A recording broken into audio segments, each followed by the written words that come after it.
নমস্কার বন্ধুরা, আবার চলে এসেছি একটা নতুন রেসিপির সাথে। আশা করি বন্ধুদের রেসিপিটা অনেক ভালো লাগবে। বন্ধুরা যে যেখান থেকে আমার ভিডিওগুলো দেখছেন সবাই ভালো আছেন। আজকে আমি বানাবো আমের পাটিসাপটা। শুরু থেকে শেষ পর্যন্ত সঙ্গে থাকার অনুরোধ রইল। আর আমার চ্যানেলে যদি নতুন আসেন চ্যানেলটাকে সাবস্ক্রাইব করার জন্য অনুরোধ রইল। আর আমার প্রথমে ভিডিওটা পাওয়ার জন্য বেল আইকনটা প্রেস করবেন। এখানে আমি নারকেলটা কুড়িয়ে নিয়েছি বন্ধুরা। আমি নারকেলটা কড়াইতে দিয়ে দিচ্ছি। এখানে আমি স্বাদ মতন চিনি দিয়ে দিচ্ছি। মিষ্টিটা এখানে কম বেশি আপনারা করে নিতে পারেন। আমি অল্প একটু জল দিয়ে এই চিনিটা দিয়ে মেখে নেব। আমি চিনিটা দিয়ে মেখে নিচ্ছি। এবার আমি আগুনটা জ্বেলে নিয়েছি। আমি প্রথমে পুরটা তৈরি করে নেব পাটিসাপটা করার জন্য। এখানে পুরটা হতে হতে আমি গোলাটা গুলে নেব বন্ধুরা। এখানে আমি যে আম দিয়ে পাটিসাপটাটা করব, আমি আমের মাঠটা বের করে নিয়েছি। এইখানে হলো গিয়ে আমি গোবিন্দভোগের চাল দিয়ে করব আমের পিসে পাটিসাপটাটা। এইখানে আমি হলো গিয়ে গোবিন্দভোগ চালটা এরকম মিহি করে বেটে নিয়ে এসেছি। আমি সে ভিজিয়ে রেখেছিলাম 2 ঘন্টা আগে। তারপরে এরকম করে মিহি করে বেটে নিয়ে এসেছি। আমি এটার মধ্যে নামিয়ে নিচ্ছি গোলাটা, যেটার মধ্যে তৈরি করব। আমি আমের মাঠটা বের করে নিয়েছিলাম। আমি তার থেকে কিছুটা দিয়ে দেবো আমের মাঠ এই গোলাটার মধ্যে। আর আমি বাদবাকি মাঠটা রাখছি। আমি পরে দেখাচ্ছি আপনাদের যে মাঠটা দিয়ে কি করছি। এখানে হলো গিয়ে আমি 2 হাতার মতন হলো গিয়ে ময়দা নিয়েছি, সেটা আমি দিয়ে দিচ্ছি। তাহলে এটা ওঠার জন্য কিন্তু খুব ভালো হবে বলে সেজন্য আমি এখানে ময়দাটা ব্যবহার করলাম। এখানে আমি পরিমাণ মতন চিনি নিয়েছি। এইখানে 2 হাতার মতন ওইটার চিনি আছে, আমি চিনিটা দিয়ে দিলাম। এখানে মিষ্টিটা আপনারা কম বেশি করে নিতে পারেন। এখানে আমি একটু সামান্য নুন দিলাম। মিষ্টি জিনিসে নুন দিলে একটু মিষ্টিটা বেশি লাগে, সেজন্য নুন দিলাম। আমি পাটিসাপটার জন্য গোলাটা গুলে নিচ্ছি। সব দিয়ে একসাথে একটা ব্যাটারের মতন তৈরি করব।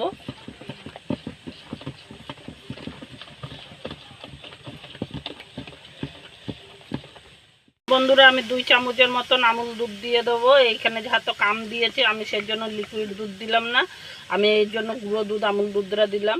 যে আমি নারকেল দিয়ে পুরটা করতেছিলাম, আমি যে বাদবাকি আমটা রেখেছিলাম আমি এই পুরের মধ্যে দিয়ে দিচ্ছি।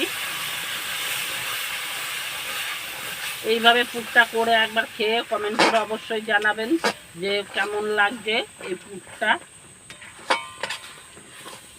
আমি দুধটা যে দিয়েছি দিয়ে আমি এবার ব্যাটারটার সঙ্গে মিশিয়ে নেব ভালো করে।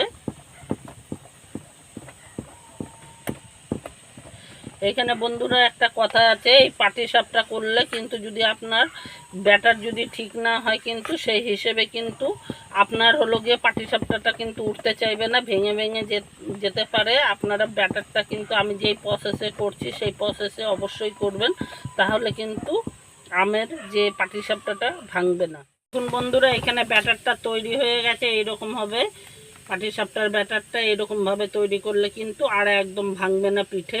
আমি দেখাচ্ছি ব্যাটারটা কীরকম করেছি। দেখুন নাড়লে পরে কিন্তু ব্যাটারটা এইদিক ওইদিক হচ্ছে না। এইভাবে ব্যাটারটা তৈরি করতে হবে। এটা চাপা দিয়ে রাখবো যতক্ষণ আমার পুরটা রেডি না হচ্ছে। এখন বন্ধুরা এইখানে কিন্তু আমার পুরটা রেডি হয়ে গেছে। আমি নামিয়ে নিচ্ছি।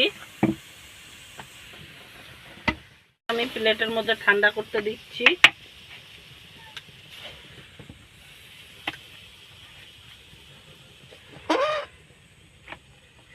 এটা ঠান্ডা হওয়া পর্যন্ত আমি অপেক্ষা করব। এখানে আমি ব্যাটারটা চাপা দিয়ে রেখেছিলাম, আমার পুরটা তো ঠান্ডা হয়ে গেছে। এবার আমি এটাকে ভালো করে নেড়ে নিচ্ছি। আর এইখানে আমি প্যানটা গরম বসিয়ে দিয়েছি। আমি প্যানটা নামিয়ে নামিয়ে করছি আমার সুবিধার জন্য। আমি 1 হাতা করে দেবো ব্যাটারটা, আর এরকমভাবে ঘুরিয়ে ছড়িয়ে নেব।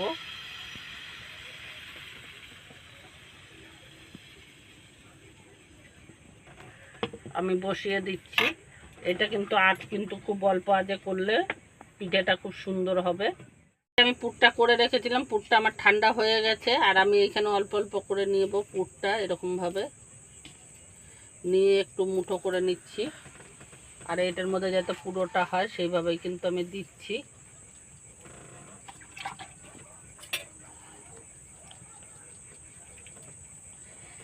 আমি এখানে একটা চামচ নিয়েছি, চামচের সাহায্যে এরকমভাবে মুড়িয়ে নেব।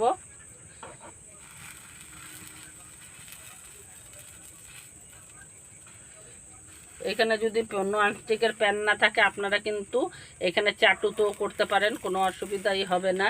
এইভাবে ব্যাটারটা যদি একদম পারফেক্ট হয় তাহলে কিন্তু পিঠে উঠতে একদম ঝামেলা করে না।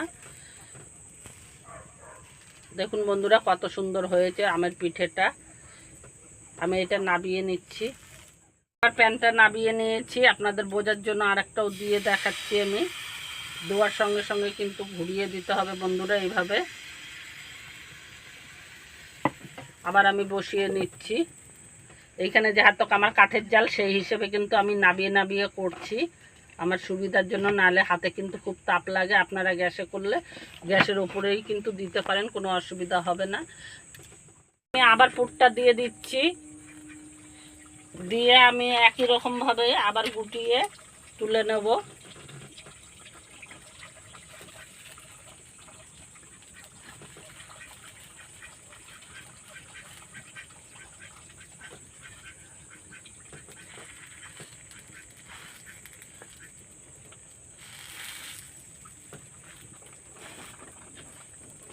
আমি এইভাবে সব পিঠেগুলো ভেজে আপনাদের দেখাচ্ছি। বন্ধুরা আমার পাটিসাপটাগুলো সব আমের তৈরি হয়ে গেছে, আর কত সুন্দর হয়েছে।